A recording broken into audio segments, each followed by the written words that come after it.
डीसीपीनं एका वजनदार व्यक्तीचा फोन आल्यानंतर त्यांची वर्तवणूक बदलली आणि त्यांनी रोहित पवारांची तक्रार दाखल केली नाही असा दावा खासदार संजय राऊत यांनी केलाय। काल आमदार रोहित पवारांनी मरीन लाईन्स पोलिसांमध्ये व्हीएसआर कंपनी विरोधामध्ये तक्रार दाखल करण्यासाठी गेले असता त्यांची तक्रार नोंदवण्यात आली नाही। यावरून हे प्रकरण दाबलं जात असून या व्हीएसआर कंपनीमध्ये अनेक राजकारण्यांचे पैसे गुंतलेले असल्याचंही राऊतांनी म्हटलेलं आहे। तसंच ब्लॅक बॉक्सही सुरक्षित असून डीजीसीए खोटं बोलत आहे असा दावा राऊतांकडून करण्यात आलाय। फोन कोणाचा आला होता? आपण म्हटलं जातात की विधानसभेतनं फोन केला। ते जे तिथे डीसीपी होते त्यांना एक महत्त्वाचा फोन आला आणि ते यस सर करत बाहेर गेले।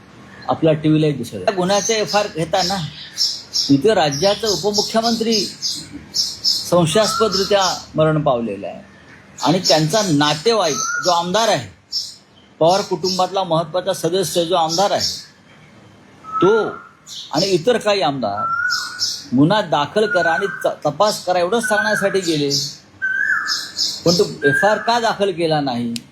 कारण पोलीस स्टेशनला तेव्हा एक वजनदार व्यक्तीचा फोन आला।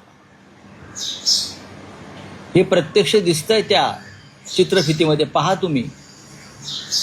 आणि ते जे उपायुक्त आहेत त्यांची नंतर वर्तणूक आणि वागणूक ताबडतोब बदलली। त्याच्यामुळे रोहित पवार जे काल माझ्याशी बोलत होते ते म्हटले आज आम्ही बारामतीत जाऊ, जिथे हा विमान अपघात झाला तिथे हा गुन्हा दाखल करण्याचा प्रयत्न करू। आणि बरोबर योगेंद्र पवार सुद्धा आहे। योगेंद्र पवार हे अजित पवार यांचे सख्खे बंधू श्रीनिवास पवार यांचे चिरंजीव पुत्र आहेत। म्हणजे सगळे कुटुंबातले लोक एकत्र येऊन हा गुन्हा दाखल करण्याचा प्रयत्न करत आहेत।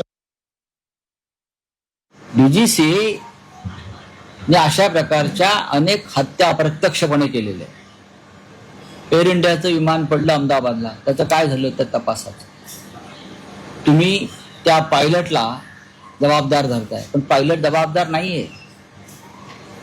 ड्रीम लायनर मधल्या ज्या त्रुटी आहेत त्या जबाबदार आहेत, पण ते सरकार बाहेर काढत नाही। प्रकरण दाबलं जात आहे। व्हीएसआर कंपनीचं विमान जे कोसळलं बारामतीला त्यात सुद्धा ते प्रकरण दाबलं जात आहे आणि रोहित पवारांची तक्रार सुद्धा तुम्ही दाखल करून घेऊ शकत नाही। म्हणजे तुम्ही काहीतरी लपवण्याचा प्रयत्न करताय। त्या कंपनीमध्ये अनेक राजकारण्यांचे अनेक मंत्र्यांचे पैसे गुंतलेले आहेत। काय म्हणतात तर ब्लॅक बॉक्स जळाला तो मिळणार नाही, ब्लॅक बॉक्स सुरक्षित आहे। डीजीसीए खोटं बोलत आहे। ब्लॅक बॉक्स जळून गेला। कसा जळून गेला? आतापर्यंत जगाच्या इतिहासामध्ये कधी ब्लॅक बॉक्स जळाल्याचं आम्ही ऐकलं नव्हतं।